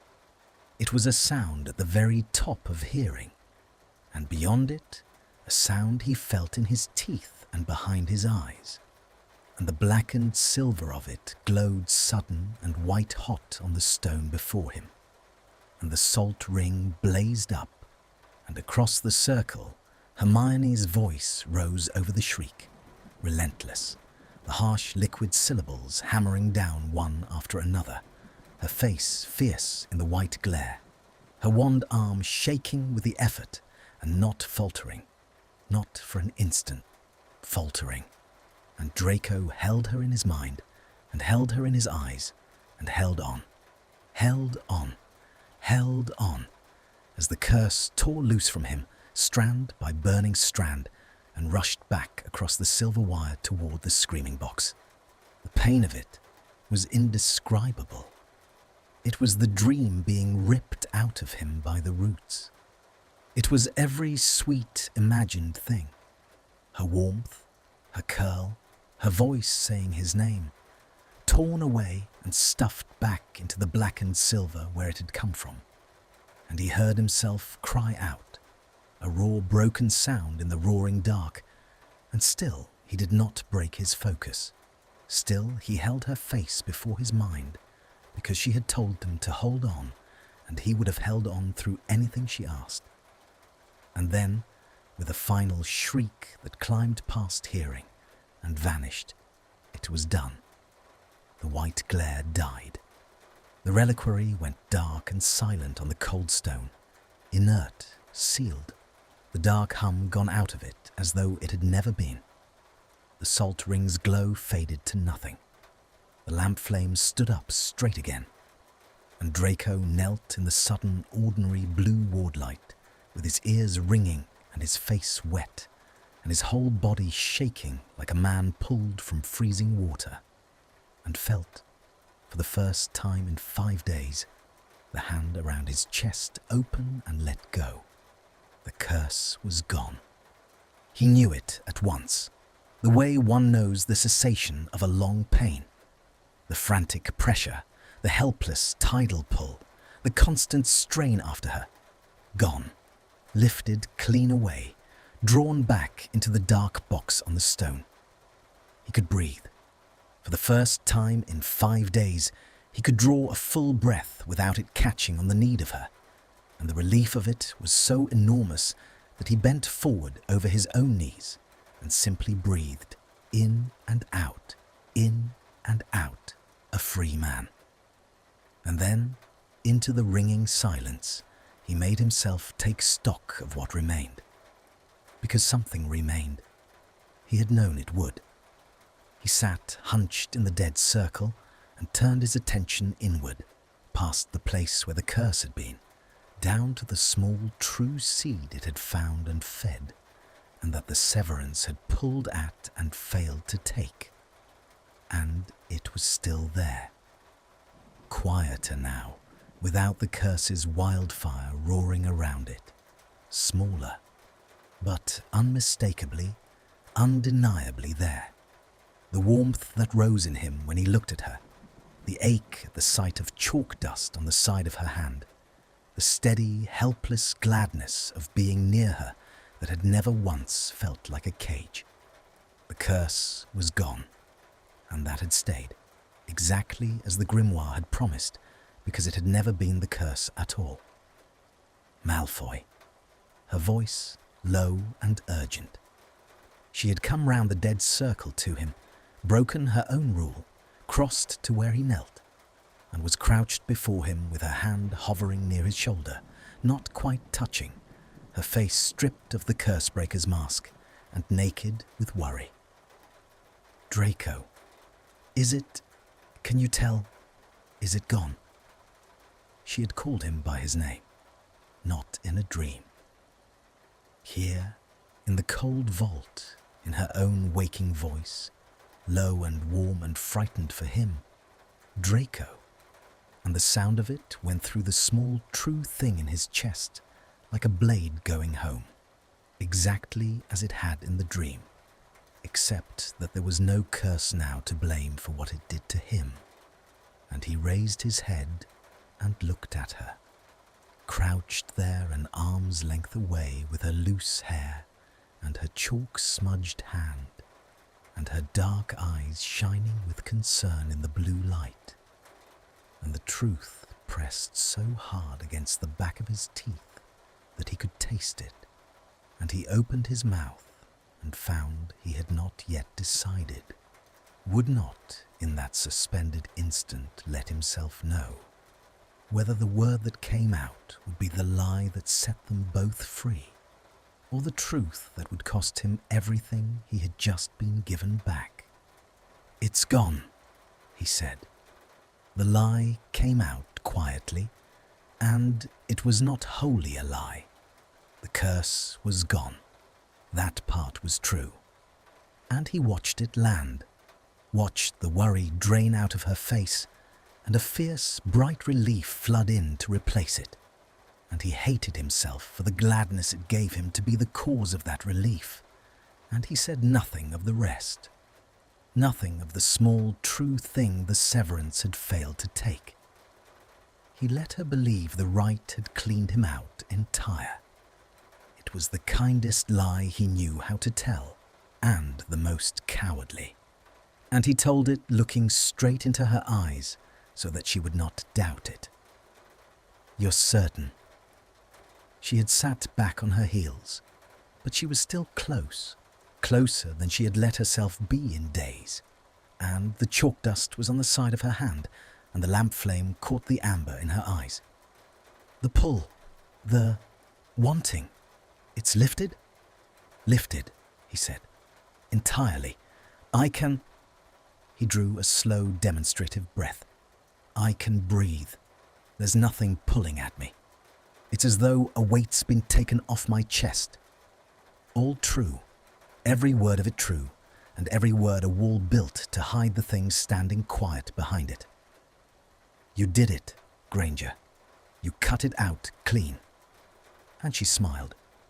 He had seen that smile precisely once before, and only in a dream. Slow, certain, wholly without the armor she wore against him. And to see it now in her waking face, turned on him in the cold blue light of the vault, undid the last of his composure so completely that he had to look away. She was glad. She was simply, openly glad that he was free. This woman he had tormented for a decade and assaulted in a corridor 3 nights ago. And the generosity of that gladness was a thing he had no idea how to hold. "Good," she said softly. "Good." And then, briskly, gathering herself back into competence as the relief settled. "Then we need to get the box back into double containment before the night patrol comes through, and tomorrow I'll file it as a reclassification, vinculum cordis, properly warded this time, with a note that it's never to be handled by fewer than 2 classifiers. No one need know what happened to you. As far as the record's concerned, you correctly identified a residual binding enchantment, and we resealed it. Clean." She was already coiling the silver wire back onto its spool, sweeping the salt into its jar, brisk and decided, restoring order to the world. "You'll sleep tonight. Properly. You look as though you haven't in a week." "I haven't," he said. She glanced up at him, and something flickered across her face. Some echo of why he hadn't slept, of the dreams, of all of it. And she looked back down at the silver wire and did not say anything. And he understood that she was sparing them both. She finished packing the satchel.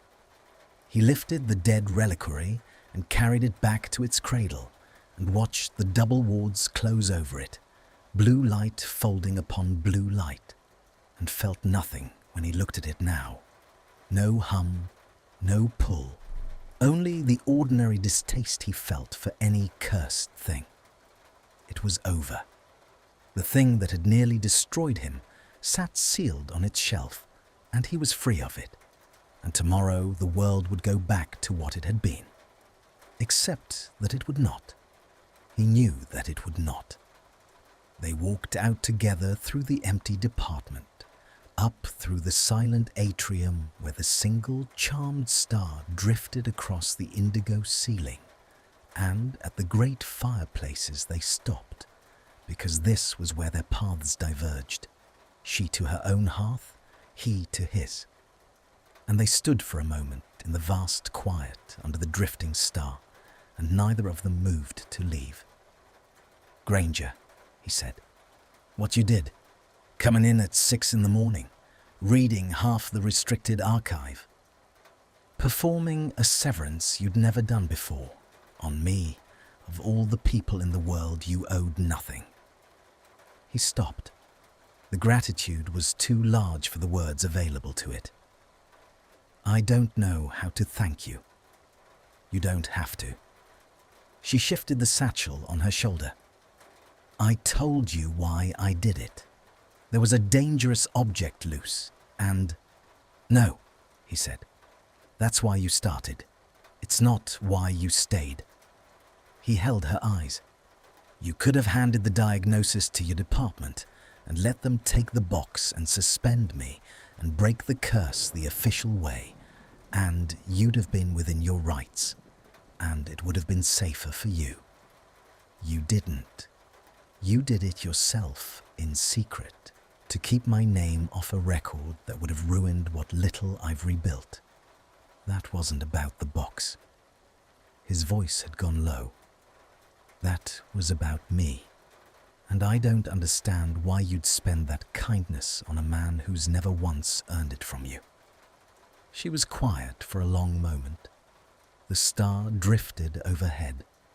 When she spoke, she did not look at him, but out across the dark marble of the empty atrium. "Because I watched you for 5 days being made to want something against your will," she said. "And it was a terrible thing to watch, to see someone's whole self bent and pulled out of true by a thing they couldn't fight. And I kept thinking." She stopped and chose the next words with care. "I kept thinking that you'd spent years so carefully holding yourself together, so carefully controlled, never putting a foot wrong, never giving anyone an excuse. And a single curse undid all of it in a week. And I thought no one should be made into a prisoner of their own heart like that. Not even—" She turned then and looked at him. "I was going to say not even you. But that's the thing I kept catching myself at these last few days. That I'd stopped thinking even you. Somewhere in the middle of it. You'd stopped being even you and started just being. A person I didn't want to see suffer." The words fell into the quiet between them, and Draco stood under the drifting star and did not breathe.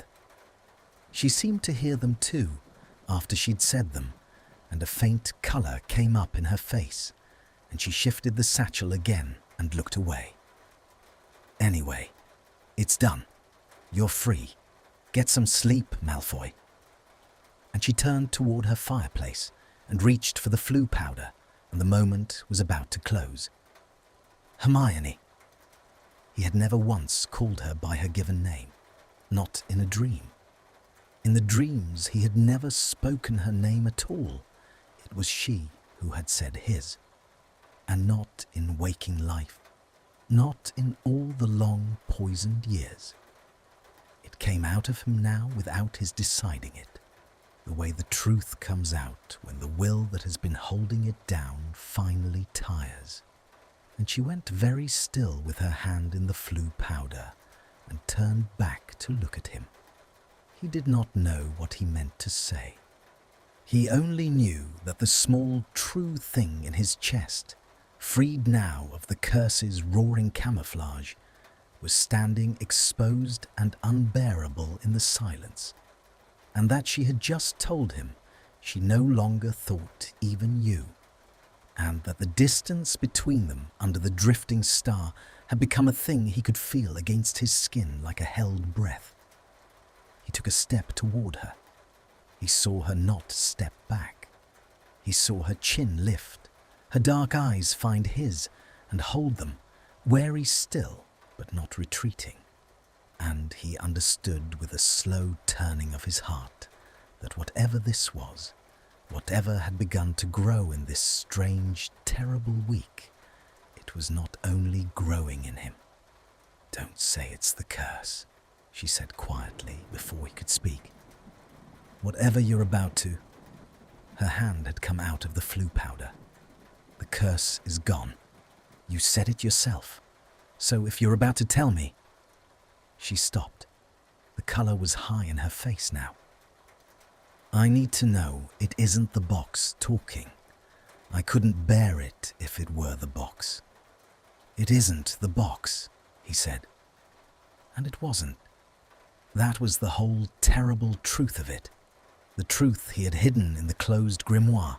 The truth the severance had failed to cut.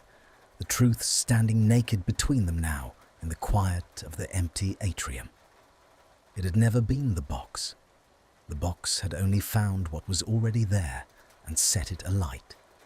And now the fire the box had lit was out, drawn back into its blackened silver and sealed away, and what remained was the small, steady flame that had been burning under the years of enmity all along.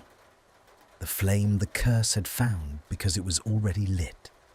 The flame that no severance could touch because it had not come from any curse at all.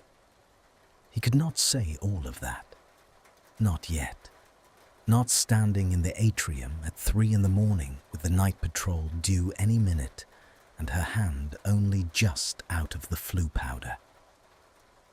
But he could say the one thing that was simplest and truest, and he opened his mouth to say it, to tell her, at last, plainly, that the wanting that had survived the severance was his own, had always been his own, that the box had stolen nothing and invented nothing, and that he was, curse or no curse, hopelessly and entirely. The green flames of the patrol's arrival roared up in the fireplace beside them, and a tired aura stepped out brushing soot from his robes, and the moment shattered into soot and small talk, and the ordinary business of 2 ministry employees explaining a late night's work, and the word Draco had been about to say went back down unsaid, and he stood there with it burning in his throat, and watched Hermione gather herself and step into her own green flame and vanish, her dark eyes finding his one last time across the atrium before the fire took her. And in that last look, he was almost certain, was a question that he had not answered, and that she would not let him leave unanswered for long. He slept that night, properly for the first time in a week, a deep, dreamless dark with nothing pulling at the edges of it. And he woke in the grey London dawn, clear-headed and free, and absolutely wretched. It was the freedom that did it. He lay in his narrow bed in the ordinary morning light and took stock, the way a man runs his tongue over the place where a tooth has been pulled, and found the cavity where the curse had been entirely healed over. No pull, no fever, no frantic tidal strain after her. And found also, sitting quiet in the cleared space, the thing the severance had left behind. It was smaller than the curse had been. It made no demands. It did not bend his will or quicken his hands or drive him toward her against his interest. It simply was, a steady warmth that turned over in his chest when he thought of her loose hair in the lamplight the chalk dust on the side of her hand, her voice saying Draco in the cold blue dark, her telling him she had stopped thinking even you. And it was unbearable precisely because it was so quiet. The curse he had been able to fight, to resent, to long to be rid of. This he could not fight because it asked nothing of him and offered no enemy. It was just the truth, sitting in him patient as stone. And he understood as he lay there in the dawn that he was going to have to live with it, that he had got himself free of the thing that was killing him, only to be left holding the thing that would ache in him quietly for the rest of his life. And the irony of it was so complete that he laughed once, short and bitter, into the empty room. He had thought the severance would be the end of it. He had imagined some clean line, the curse cut out, the obsession gone, and on the far side of it, the two of them returning to the cool surnames and careful distances of before, colleagues who had survived a strange ordeal together and need never speak of it again. He had wanted that in the part of him that was still a coward. It would have been safe. It would have cost him nothing but the slow, private grief of wanting what he could not have, and he had a great deal of practice at that. But she had said, "Don't say it's the curse." She had taken her hand out of the flue powder. She had looked back at him through the green flame with a question in her eyes, and he knew, lying there, that she would not let it lie. She was not a woman who left a loose thread untouched, who filed away an inconsistency and forgot it. She was a woman who pulled every thread until the whole pattern came clear, and he had given her, over 6 days, a great many threads. The closed book he had not let her open. The pleas in the corridor that no curse explains. The way he had said it, "Isn't the box in the atrium," and then not finished the sentence. She would pull them. It was only a question of when. And there was the other thing, the thing he had hidden in the grimoire, the thing that frightened him more than anything else. Because she would, eventually, go back to that book. Of course she would. She was a curse breaker. She would want to file the vinculum properly, to understand its mechanism for the record. And when she did, she would read the passage he had closed his hand over on level 2. It binds to the heart's existing object. It cannot create longing where there is none. And she would understand in an instant, with that terrible, clever speed of hers, what it meant about him. That the curse had not chosen her at random, that it had reached into him and found her already there. That he had, in some buried, wordless way she could now never unknow, loved her before the box ever touched him, had been carrying it, unnamed, beneath the enmity and the distance, for who knew how long? He did not know how long. That was the strangest part, lying there in the dawn. He did not know when it had started. He could not point to a day. There had been the years of poison, and then the war, and then the long grey aftermath in which she had been simply a name in the ministry, a brisk figure in a lift, a cool surname exchanged in passing. And somewhere in all of that, without his ever noticing, without his ever permitting it, the seed had gone into the ground, and the box had found it. The box had done him the one unforgivable kindness of showing him a thing about himself he would never, left to his own cowardice, have allowed himself to see. He got up. He could not lie there any longer with it. The days that followed were a strange, suspended quiet. They did not speak of it. There was a reclassification meeting 2 days hence, an official interdepartmental review at which the now resealed vinculum cordis would be formally entered into the records of both departments and the matter closed. And until then, there was no reason for their paths to cross, and so they did not. He went to his vault. She went to her office. The ministry churned on around them, indifferent, and the great machinery of memoranda and meetings carried them along their separate channels, and Draco was grateful for it, and miserable in it in equal measure. He saw her once, in the distance, across the atrium. She did not see him, and the sight of her went through him exactly as it had during the curse, the same warmth turning over in his chest, the same helpless gladness, except that now there was no fever in it, no compulsion, nothing pulling his feet toward her.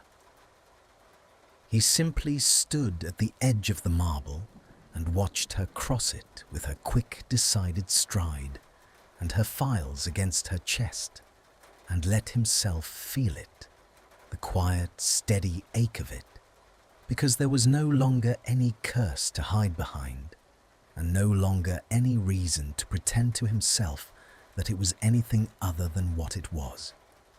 He loved her. It was a plain fact, like the colour of his eyes. He had spent his whole life learning to govern his face and his voice and the rhythm of his breathing, and he could govern this too, could carry it quietly, could let her go back to the cool distances of before, could spare her ever having to know that the man she had pulled back from the edge of a curse had walked off the far side of it, straight into something the curse had only been pretending to be. That was his plan. It was a coward's plan, and a kind one, and he meant to hold to it. He did not reckon on her. The night before the reclassification meeting, an owl came to his flat, an unfamiliar grey owl, tapping at the dark window with a folded note in its beak. And when he took the note and unfolded it, he found 3 lines in her quick, decided hand. The hand he had watched move across parchment in her office a lifetime ago, the ink still faintly wet. I went back to the grimoire. I read the mechanism. We need to talk before the meeting. Properly, not in a corridor. Don't run from it. And beneath, smaller, as though she had hesitated and then written it anyway. H. He stood at the window with the note in his hand, and the grey owl gone back into the night, and his heart going hard against his ribs. She knew. She had read it. She had pulled the thread. Of course she had. He had been a fool to imagine she would not. And she had gone back to the closed book and found the passage and understood it, all of it, the whole terrible logic of the vinculum, that it could not create what was not already there, that it had found her in him because she had already been in him. And she knew now what he had hidden in the archive with his hand flat on the leather cover, knew the thing he had been so carefully prepared to carry alone and in silence for the rest of his life. Don't run from it. She knew, and she was not letting it lie, and she was not going to let him hide behind the cool distances of before and tomorrow, or before tomorrow, properly, not in a corridor. She was going to make him say it out loud. The fear that went through him was enormous. It was the fear of a man who has spent years building a small, safe life out of distance and silence, and the careful avoidance of anything he might lose, and who has just been told that the one thing he had resolved to keep buried is about to be dug up by the only person in the world whose opinion of it could destroy him. Because he did not know, that was the unbearable part, standing at the dark window with her note crushed in his hand. He did not know what she would do with it once she had it out of him. She had said, "Don't say it's the curse." She had said, "I'd stopped thinking even you." She had taken her hand out of the flu powder and looked back at him through the green flame with a question in her eyes. But none of that was the same as, none of that meant a clever, generous woman might pull a man back from a curse and spare his name and feel real tenderness toward his suffering and still not want the thing he was carrying, still recoil from it, still need, kindly and finally, to set it down between them and explain why it could not be. He did not sleep.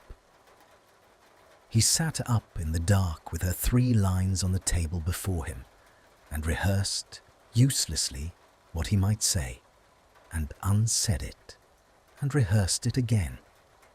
And the grey dawn came up over the rooftops exactly as it had the morning after the first dream. Except that there was no curse in him now, only the clean, unbearable truth and the certain knowledge that within hours she was going to stand in front of him and require him to speak it.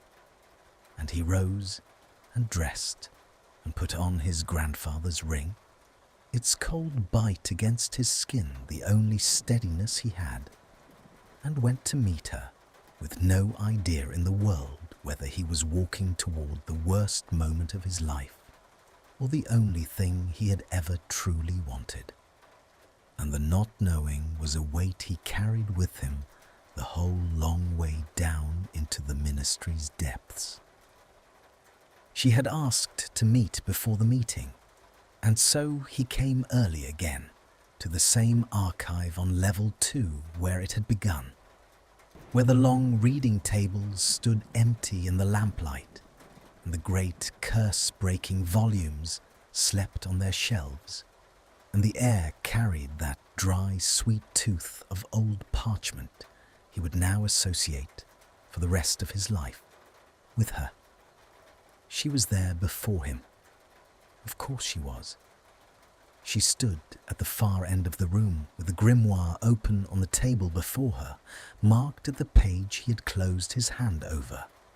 And when he came in, she did not look up at once.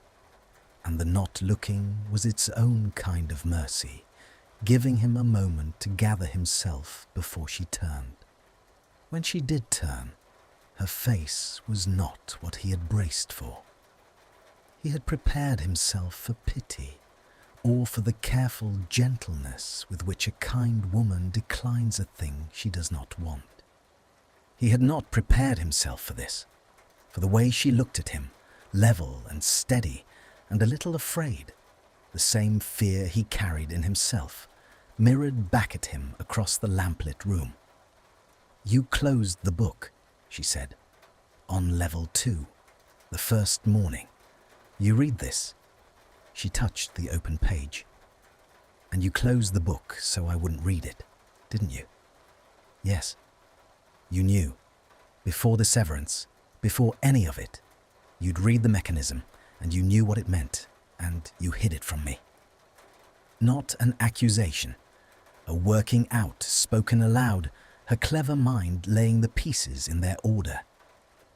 "It binds to the heart's existing object. It cannot create longing where there is none. It found me in you because I was already there." She lifted her eyes to his. "The curse didn't make you want me, Draco. It only turned up the volume on something that was already playing." He could not speak. He stood at the end of the long table with his grandfather's ring biting cold into his finger, and looked at her and could not say a single word, and the silence stretched, and into it she went on, quieter now, her voice not quite steady. I've spent 4 days trying to make it mean something else. I've read this passage a dozen times. I've looked for the loophole, some reading of the old Carpathian where it could bind to a stranger, to the first face, the way I told you in the corridor I thought it did. There isn't one. I was wrong in the corridor.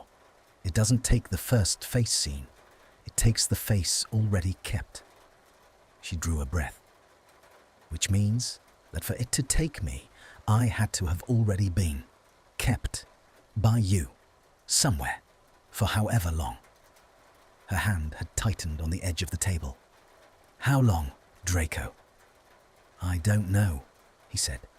His voice came out rough, scraped, the truth dragged up from a place he had kept locked. I swear to you, I don't. I never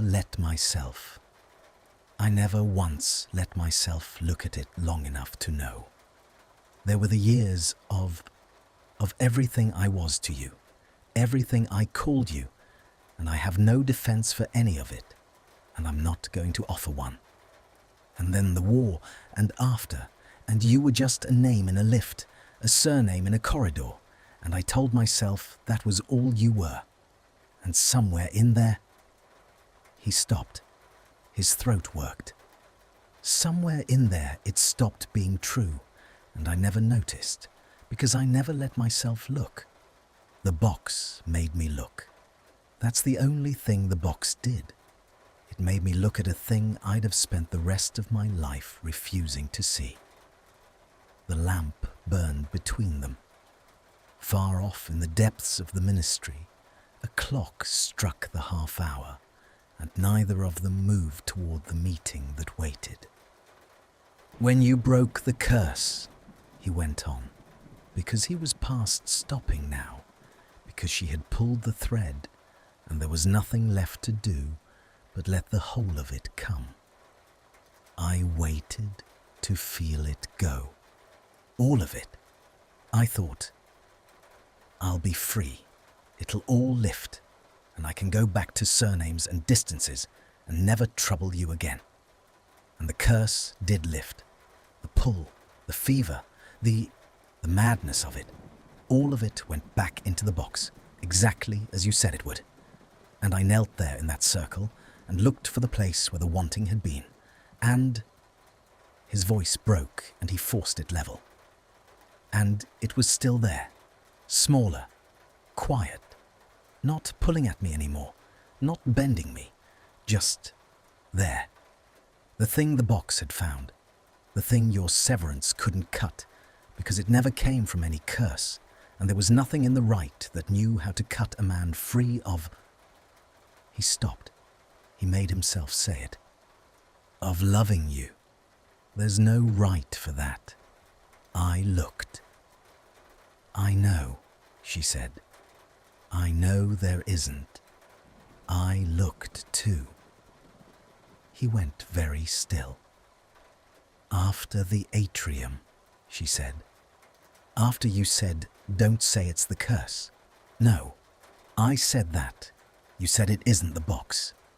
After that, I went home and I sat up half the night and I tried to file all of it away under strange ordeal, now concluded. The way you wanted to. The way that would have been safe. A faint, unsteady, almost laugh. I'm rather good at filing things away. It's most of what I do. And it wouldn't file, Draco. It wouldn't. Because I'd stopped, somewhere in those 5 days, being able to tell which part of what I felt watching you suffer was the curse breaker doing her job, and which part was... Her hand pressed flat to the grimoire, as though to hold herself steady against it. Was me, not wanting you to hurt, not because no one should hurt, because you, specifically you. And that's not a thing the box did to me. There was no box in me. So I went back to the grimoire to prove to myself I was imagining it. And instead, I found this.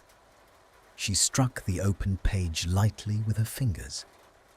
And it told me the curse could only catch what was already there.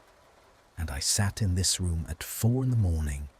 and understood that the only reason I couldn't stop thinking about a thing that was supposed to be over was that for me, it had never been a curse at all. It was just... She lifted her eyes, and they were bright in the lamplight, and her voice dropped to almost nothing. It was just what was already there, in me, same as you. The room held its breath. Say it, she said. Properly. Not in a corridor with your hand on my face and a curse driving you. Here. Free. Your own. Say it so I know it's yours and not the box's, because I have to hear it be yours. And Draco Malfoy, who had spent the whole of his life learning to govern his face and his voice and the very rhythm of his breathing, who had been born into a name that did not permit such words, who had begged once in a corridor for the favour of her hand and been refused, came around the end of the long table at last and stood before her, close as the dream had been close as he had not let himself be since the severance, and looked down into the amber-shot brown of her eyes and let every wall he had ever built come down. I love you, he said. It's mine. No curse, no box. I loved you before that box ever touched me, and I'll love you long after it's rotted to dust on a shelf, and I have no right to it, and I don't care any more that I've no right to it. I love you, Hermione. That's the truth the box found. That's all it ever found. For one suspended instant she did not move, and he thought, in the old coward's reflex that would perhaps never wholly leave him, that he had ruined it, that he had said the unsayable thing, and she would step back and the lamp would gutter and the world would go cold. She did not step back. She reached up, and it was her gesture this time, not his, her hand rising of its own accord, free, uncompelled, no curse in either of them now to drive it, and laid her palm flat against the side of his face, against his jaw, the warm exact weight of it that he had felt first in a dream, and had spent a week believing he would never feel waking. Her thumb moved once against his cheekbone. Her eyes searched his, and found in them, he saw, the thing she had needed to find, that it was his, all of it, his own, and freely given, and true. Then this is mine too, she said softly, and it isn't the box. And she drew his head down, and rose up to meet him, and kissed him. It was nothing like the dream. The dream had been warmth and longing, and an invented sweetness. This was real and clumsy at its first instant, and then not clumsy at all. Her mouth warm and certain against his, her hand sliding back into his hair, the dry sweet tooth of old parchment all around them, and the lamp burning low, and the great sleeping volumes of dead men's curses bearing silent witness. And Draco's arms came around her at last, no compulsion in them, no fever, only the steady true thing that the severance had failed to cut. And he gathered her in and kissed her back with everything he had spent a lifetime keeping locked away, and felt her smile against his mouth, that slow, certain smile from the dream, except that now it was real, now it was for him. Now there was no waking from it into an empty room. When they finally drew apart, it was only far enough to breathe, their foreheads resting together, her hands still against his face, his arms still around her, and she laughed, a small, unsteady, wondering laugh, and he felt it move through her and into him.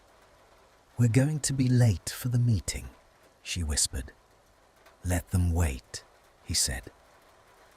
And in the reclassification meeting half an hour later, when the resealed vinculum cordis had been formally entered into the records of both departments and the matter declared closed, and the officials were gathering their parchments to go, Hermione caught his eye across the long table, the same table where it had begun a lifetime ago, with 8 unbearable feet between them, and a smile tugged at the corner of her mouth, and she said lightly, for the cover of the room, "And you're quite recovered, Mr. Malfoy. No lingering effects?" "None from the curse," he said, holding her gaze. "It lifted clean. I'm entirely free of it." "Good," she said. "And the dreams?" The officials were filing out. The room was nearly empty. He let the smile come, the one he had only ever worn in a dream, and answered her quietly, only for her, across the polished oak. "She still comes," he said, "every night. But it isn't the box that sends her anymore. And as it happens, I find I've no wish at all to be cured of that." And under the table, where no record could see it, her hand found his and folded around it, warm and certain and entirely her own, and held on. Thank you for staying with this story until the end. I want to tell you why I wrote it. We often sing love is loud, we sing it arrives like a storm, but sometimes love is quiet, sometimes it hides inside us for years and we do not even see it. That is what this story is about. The curse did not make Draco love Hermione, it only showed him a feeling he was already hiding. The box did not create the fire, it only found the small flame that was already there. My favorite moment is near the end. He tells her, "I loved you before that box ever touched me." That line is the heart of the whole story. The curse was never the real magic. The real magic was the truth he was too afraid to say. I think many of us carry feelings we never say out loud. We hide them. We tell ourselves we are fine, but the heart keeps them away. So maybe this is my small message to you. Do not wait for a curse to make you brave. If you love someone, tell them. Say it while it is still yours to say. Thank you for listening. I will see you in the next story.